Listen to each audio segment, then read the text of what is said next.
Hey, welcome everybody. Welcome to another episode of the Who That Weekly featuring the Dirty Dale's finest, Jay Fire. All right, we finally made it to training camp. Let's go. All right, so now here's the plan on how to approach training camp. So that way everyone's on top, or not on top, but on top of their game is one, but also we're on the same page. So because training camp is pretty much every day for the next couple weeks, what I'm going to do is I'm still going to do maybe one video a week up until the first preseason game. I'm going to try to do 2 videos a week.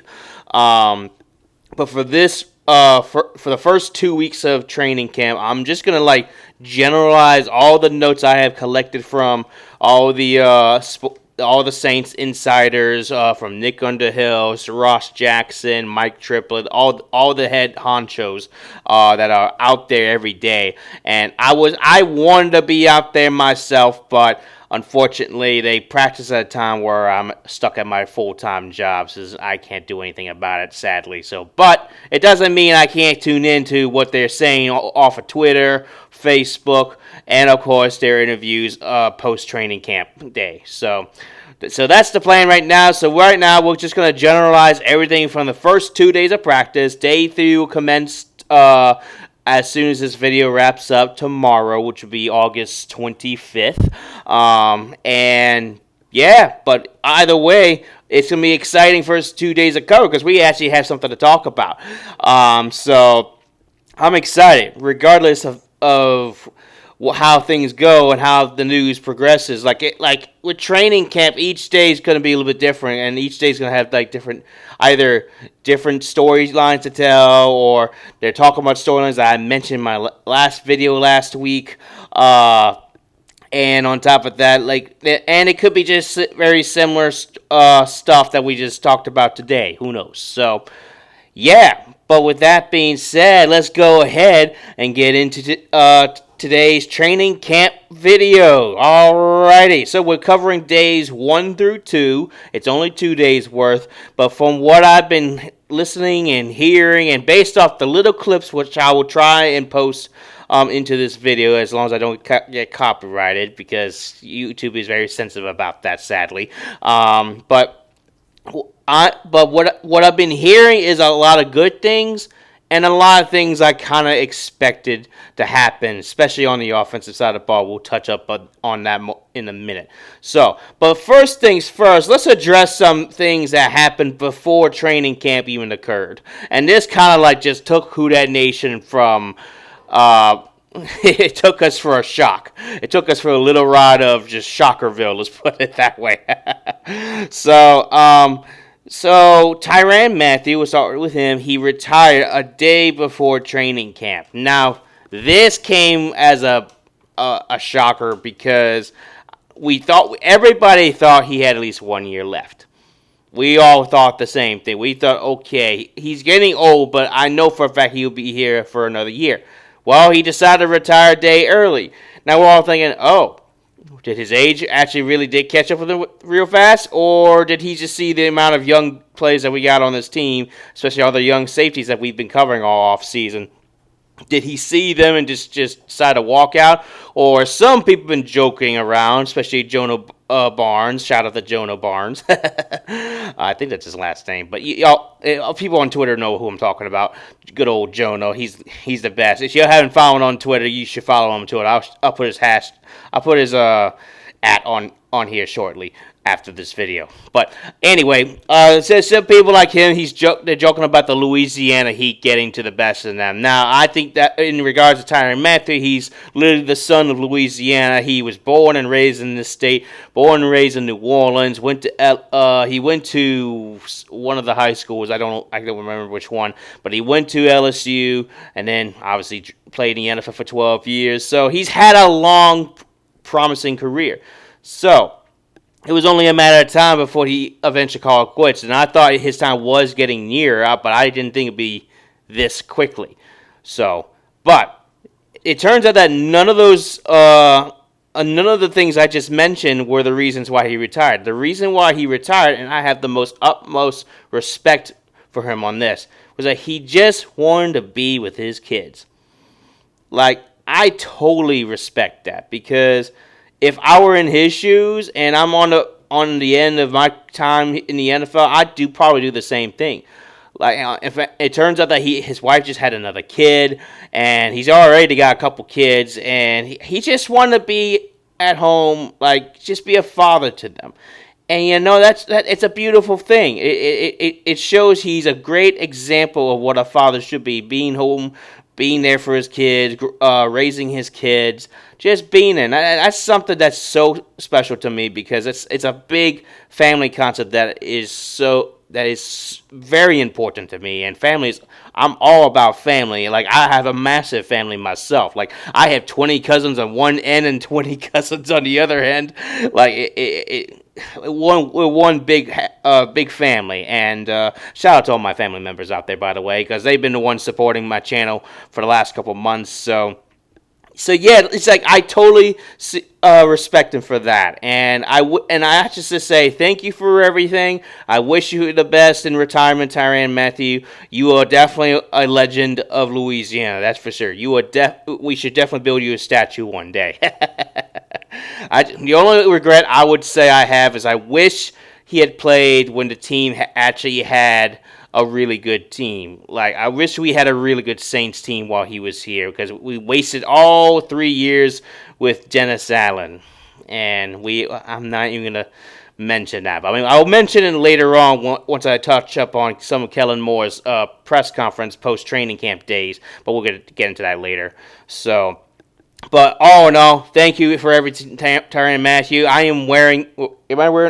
am wearing this jersey, ironically. I bought your jersey for a reason, because even though you went to LSU, and y'all know me, I'm an Ole Miss guy. I don't like LSU. But Tyrone Matthew was one of my favorite players growing up. So, yeah, thanks for everything, Tyrone Matthew. We're going to miss you. So, and that leads me to the next two players. The next player, I think this is his first name, Dalian Holker. I'll correct myself at the end after I finish recording this video. So he's been with the team for about a year. He's been playing football for only a couple years. In fact, he was just fresh out of college, I believe, 2 years ago, and he was playing for the UFL at one point. So like the Spring Football League, and we brought him in because he showed a lot of promise. Unfortunately, he just did not pan out. And apparently health got the better of him, so as soon as the Saints cut him, he immediately retired. And it turns out that he's been battling some kind of ankle injury for the past year, and he just hasn't been able to get that foot back on track. So, and he figured, why waste any more time in trying to play football when you just got to nurse yourself for the better. Like, nurse your health for the better, that is. So it's a shame. Like, and he was only 25 years old, and it breaks my heart that the poor guy couldn't live out his dream playing for the NFL, no matter which team. It could have been, like, whether it was with us or, say, with the Chiefs, for example, or the Broncos. God forbid the Falcons. But you know what I'm talking about. Like, just go in and live your dream, playing the sport that you love, that you grew up playing, and dedicated most of your life to. So I wish you all the best, Holker. I wish things have been better, but sadly, the NFL is a business. You got to move on, and I just hope your foot gets better in the long run. So, and then last but not least, Jimmy Graham.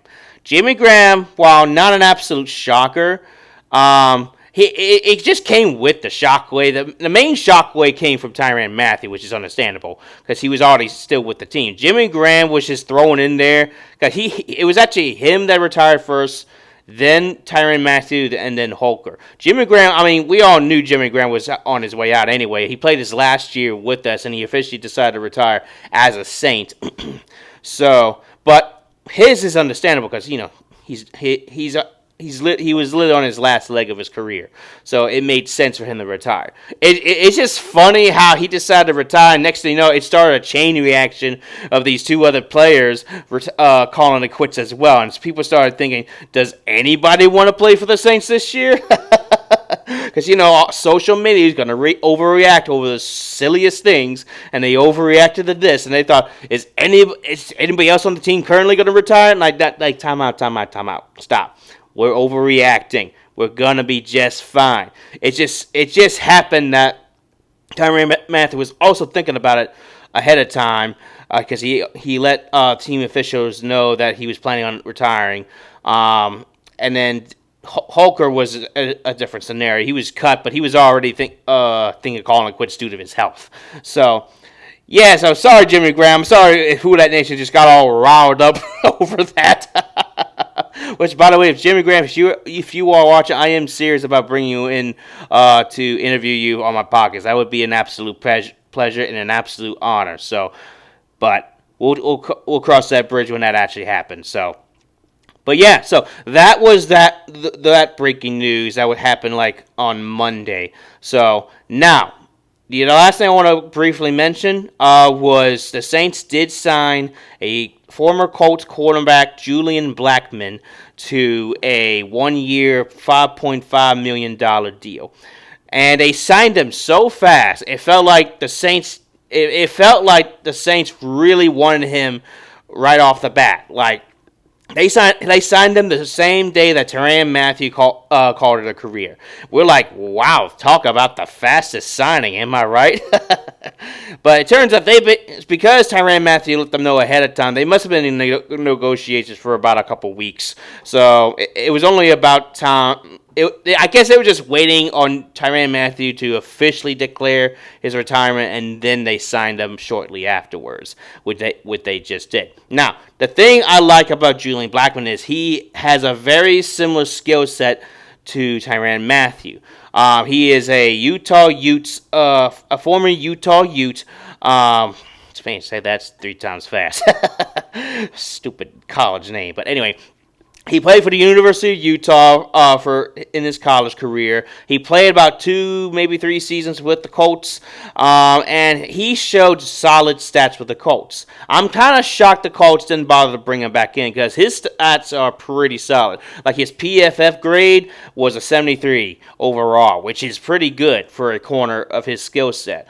And then his is actually so much better than Tyrone Matthew from last season. Tyrone Matthew had only a 60 grade PFF, which is kind of shocking if you ask me. But would I take Tyrone Matthew over Blackmon any day in my life? Absolutely.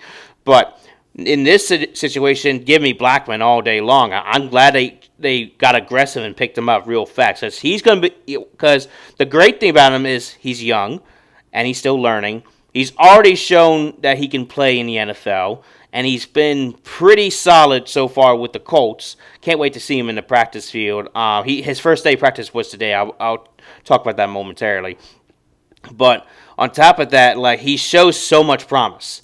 And I think he's a fit in this defensive scheme very well. I can't wait to see how he does.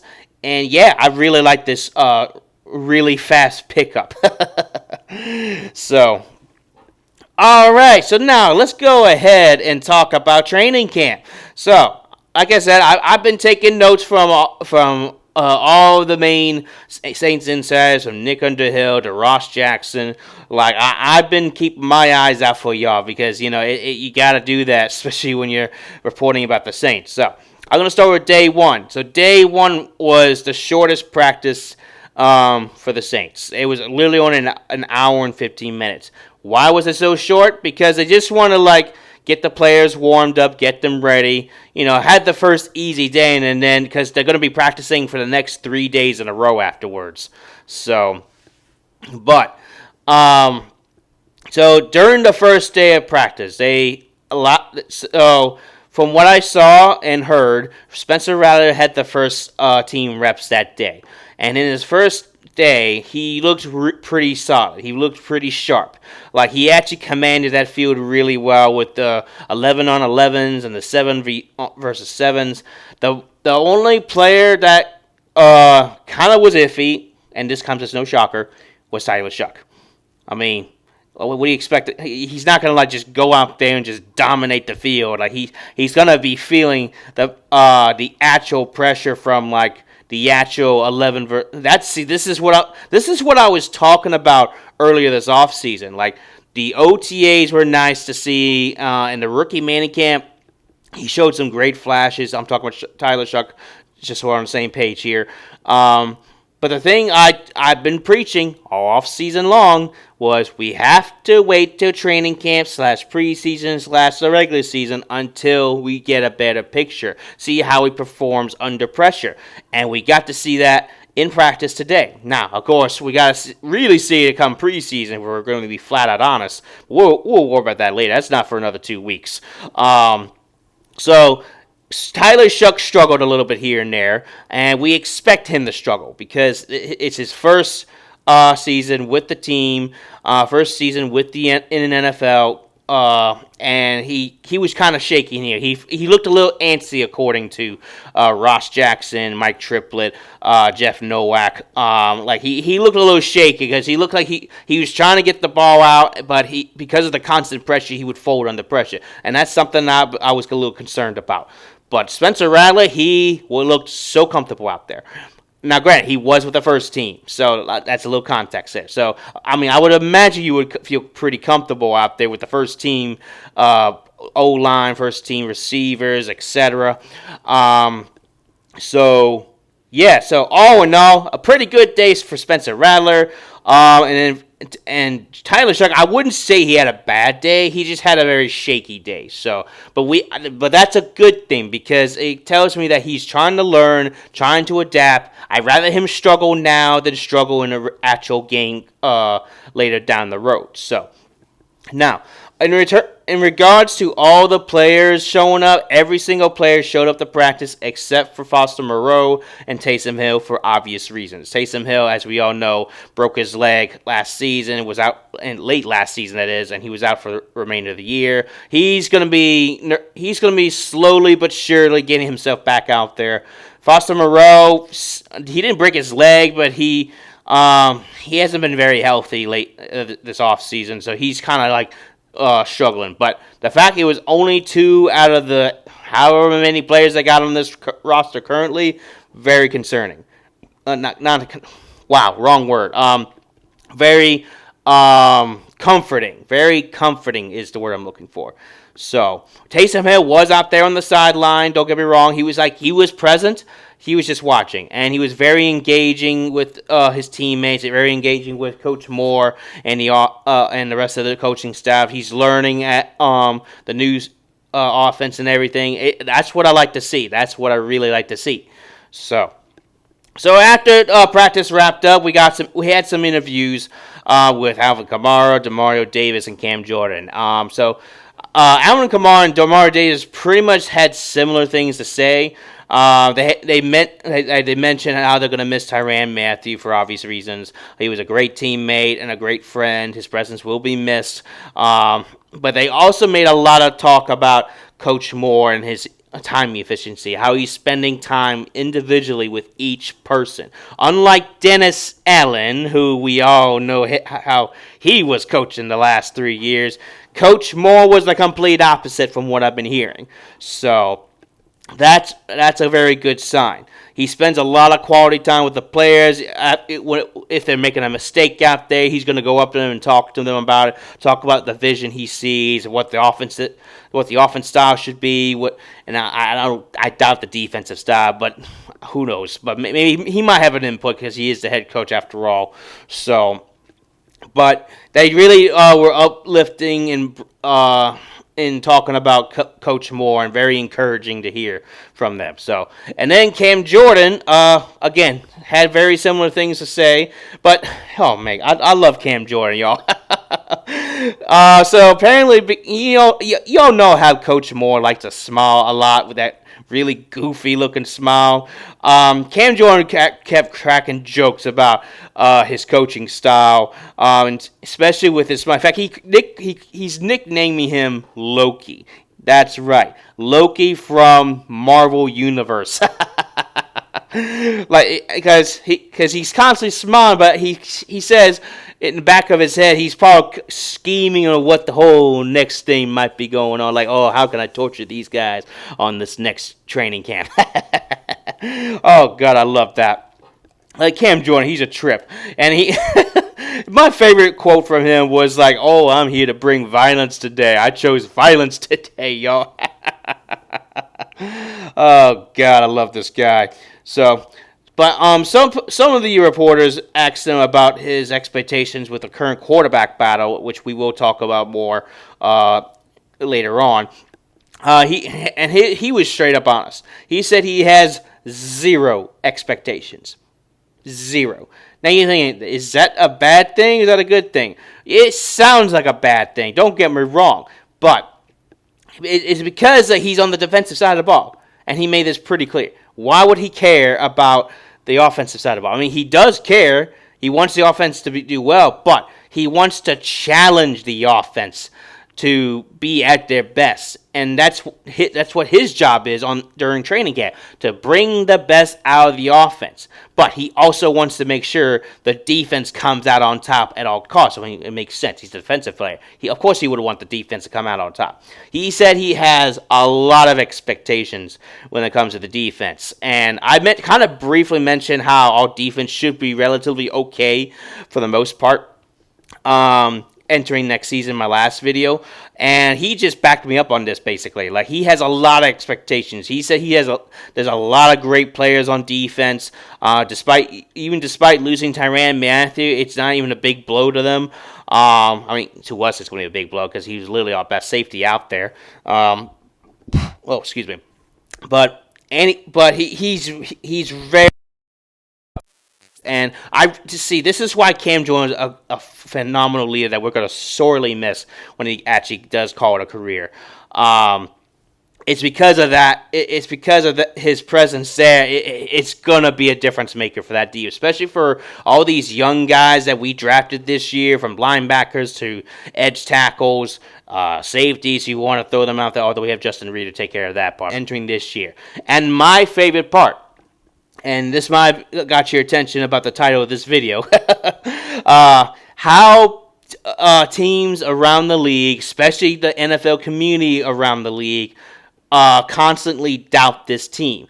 Have y'all noticed, and I'm about to get a little bit off topic here, but have y'all noticed that outside Saint sources, or really just NFL sources, have you noticed that all these big-time NFL analysts have us just ranked dead last in nearly almost every category, from defense, offense, quarterback room, receivers, etc. They absolutely are underestimating us.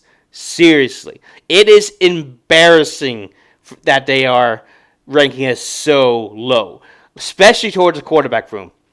And now, granted, I've been listening to their concerns. Their concerns are they don't have we don't have a veteran quarterback to guide these young guys in their journey in the NFL. It's not good. But here's the thing. This is where Coach Moore comes in. With Coach Moore's presence being there, and I've mentioned this previously, he is a quarterback guru.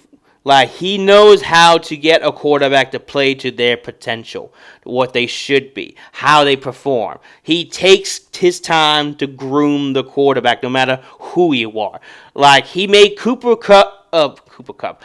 Rush, who's currently the backup for the Dallas Cowboys. He made him look like a superstar for the next couple of years. It had us all thinking, should Cooper Rush be the permanent starter for the Cowboys? Well, thank God that didn't happen, because he actually ended up sucking a lap down the road. But it's because of Coach Moore's coaching style with the quarterback is why I believe that we're going to be just fine. And it's why I think that the NFL is seriously underestimating us hard. It's disgustingly embarrassing how badly they're underestimating us. I really think and I really hope this comes true. Don't get me wrong. I'm about to be a little realistic here. I know the team on paper doesn't look great, and I've mentioned this several times, but it gives me enough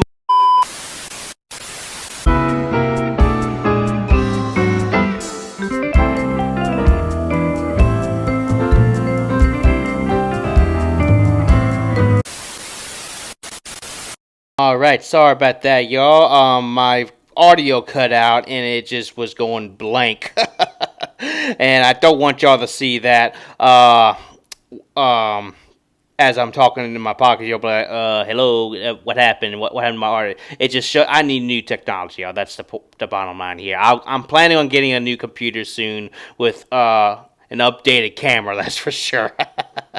So, where was I? Oh yeah, the NFL underestimating us. So as I just mentioned before, the audio cut out. The thing I just love is I hope that everybody is just like lowballing us. Not well, they are just low key underestimating us so bad that we just come in, we smack them around, punch them in the mouth, and just embarrass the crap out of them. And people are gonna realize, oh, maybe this team is actually better than we thought. Oh goodness, I'm like, oh yeah, that's my Saints. That's the Saints we're looking for, baby. Let's go. Anyway, so enough about that. So let's go on and continue about training camp. So, um, as we as we saw, let's talk about the running back room for a minute. We saw that. Let's see. Uh, so there's not a lot to talk about on the running back room so far from day one. This is still day one, by the way. So day one, there wasn't a lot. This is still up for grabs. Running backs 2 through 3, but they did mention that Devin Neal looked pretty solid out there, and that's something I was hoping to hear. Is that Devin Neal is already making ground as we speak. So. Let's go ahead and shift gears to the kicking scenario. So they got Charlie Smith this offseason. I think I still think he's a training camp pickup to compete with Blake Grupe, and Blake Grupe went 5 for 5 on day one, his longest being from 49, and he did really well. Charlie Smith, same thing. He actually did pretty solid.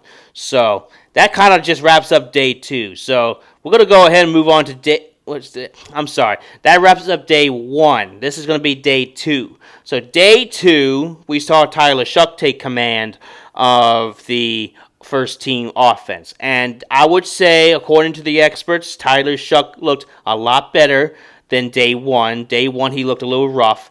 But he was still a little shaky in some areas. But the most impressive part of that day was that Tyler Shuck drove down the field on one drive and commanded that field very nicely. In fact, it resulted in a touchdown on that drive. And I just absolutely love that. Bravo. Good job. So that's something we're looking for. Now, again, it's practice. This is not against a natural team, so take that for a grain of salt. But it's encouraging to see that he was able to bounce back and do a little bit better today than he did on day one. And I'm just hoping that he continues to have days like this, where he's not going to be picture perfect, but he's also looking to improve himself little by little. So, and then Spencer Radler, he had the second team today, and he had a very nice long throw to, I don't know who he threw to. They didn't say who he threw to. I assume it's either Rashid Shaheed or Chris Olave, one of the two. Spencer Radler, he had a good day. The only hiccup he had was throwing an interception to Quentin Riley, the rookie cornerback that we got this past draft. And now, according to Spencer Radler in his little press conference interview post-training camp day, he said that his intention was actually to try to throw the ball out of bounds, but he didn't throw it far enough. Yeah, you should definitely try and throw it a little farther next time, buddy. But overall, he looked really solid. But according to the experts, they said the offense as a whole, even though those are some of the positive things they saw in training camp, the problem was it still looks a little rough. There were still moments where the defense just got in the backfield, caused too much pressure. They had some sacks, had some turnovers, which is a good thing for the defense, not going to lie, but also a bad thing for the offense because we're looking to see if the offense can improve. Now, I will say this. I say this as someone who's been watching Saints training camp for the longest of his time, his entire life, basically. What I do know is that when the offense has a bad day and the defense has a good day, usually that offense will bounce back the next day. And usually, when the offense doesn't perform that great during training camp, then they usually take it up a whole nother level against an actual team, whether it's during preseason or regular season. And that's encouraging to me. Now, granted, the last couple of years have been complete exceptions because the offense has absolutely stunk. And it didn't help that we had a head coach who was too defensive minded to know what the heck he was doing, and he was just clueless on how he approached this team. So, excuse me. But the comical thing about today, I'm going to try and post a video about this. Brandin Cooks and Alante Taylor got into a kerfuffle, a little shuffle, a kershuffle, a brouhaha. Shout out to what's his face? I think y'all know who I'm talking about. So yeah, they got to a bit of a scuffle, but thankfully it was quickly broken up before it got too far ahead. And these practice fights happen it happens all the time. So as long as it doesn't happen every single time, then that's fine with me. And Coach Moore actually did mention that in his interview. We'll talk about that later on. So as the day went on, they also mentioned about the kickers, and Charlie Smith, as I mentioned before, the day before he had a solid day, but today was not a good day. He went 2 for 5 he only made 2 field goals, missed 3 out of the 5 attempts that he did. Not a good day. And Group B, he still blew him out of the water. Was still very solid compared to Charlie Smith. So just not a good day for Charlie Smith as a whole. So, from what I heard about the rest of the quarterback battle, Jake Haener is expected to get the first team reps tomorrow, which I think is nice that that they're actually giving him a fair shot to see how he does. So, and that's something that Coach Moore brought up in his interview, his post-training camp interview today, is that he's trying to give each quarterback an equal opportunity of reps to see who stands out the most and who performs the best. And that's what I like. And we're only at day 2. So, like, day 3 will come up, and there's going to be brand new information that going to be out that I haven't put in this video. So, but I will. So, like, if you follow us on social media, whether it's Twitter X, Facebook, Instagram, those 3 main ones really. If you haven't followed us on that, you better follow us on all 3 platforms, because I'll likely be posting updates from there. Like, whether it's like just simply reposting from what Nick Underhill said, or I'll just type it out myself. So I highly suggest you follow us on all social media so you can keep track of that. So, but anyway, so as a whole, in 2 days of talking about training camp, there's some positives and there's some negatives, but you expect the negatives there because, especially towards the quarterback battle, because we just don't know how well this team's going to perform. And with that being said, and they can only go up from there. Like, it's only day 2. We're still about 2 weeks away from the very first preseason game for the Saints, so they got plenty of time. I mean, plenty of time to get these things all figured out. So, yeah. With that being said, I'm just excited that football is back, baby. I'm just excited. Like, it's finally nice to, we're getting to see what these guys going to be made of. Like, what I think so far, and this is going to be, I might start doing this in my videos, the players that stand out to me the most, whether it's at practice or during an actual game. So, for here, we're going to start with practice. The guy standing out the most so far is Spencer Radler. And that's kind of becoming an obvious one, because so far he has looked the best. And now, again, it's only been 2 days of practice. This could change in the next couple practices, or really in the next preseason game. We just don't know. But right now, Spencer Radler has looked the best out there. He has looked very comfortable. He's made some really solid throws. He looks comfortable while under pressure. He looks like someone who's been in the league for at least a year, and he knows what's going to happen this time around. But he also looks like he's developing well, and that's something I really feel good about.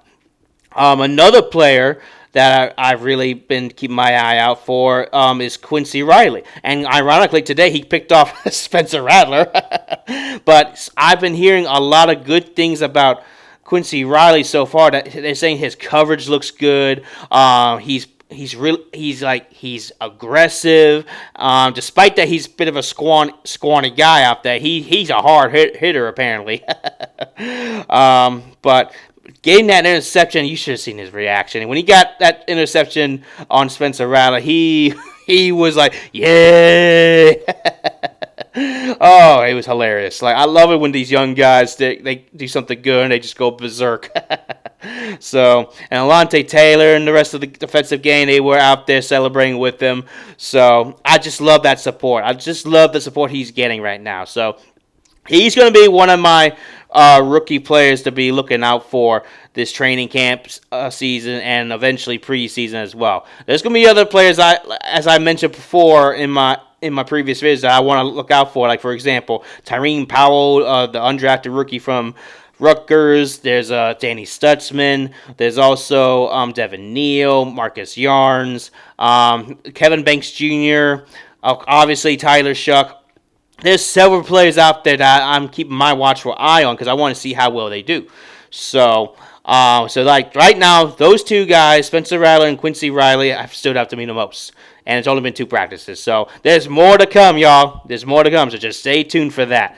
So, but as of right now, sadly, we have nothing else to talk about today. So I hope you guys enjoyed this video. Again, make sure you like and subscribe to keep up with my channel because I'm going to be like summarizing all the training camp days all in one video. And I'll be posting, excuse me, I'll be posting regularly on social media. So please give me a follow, give me a like, give me a subscribe. Just keep trying.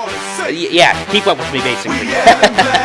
So, alrighty gang, hope you guys enjoyed this video, and we'll catch you guys next week for another training camp episode. Alrighty gang, take care. Who dat, baby?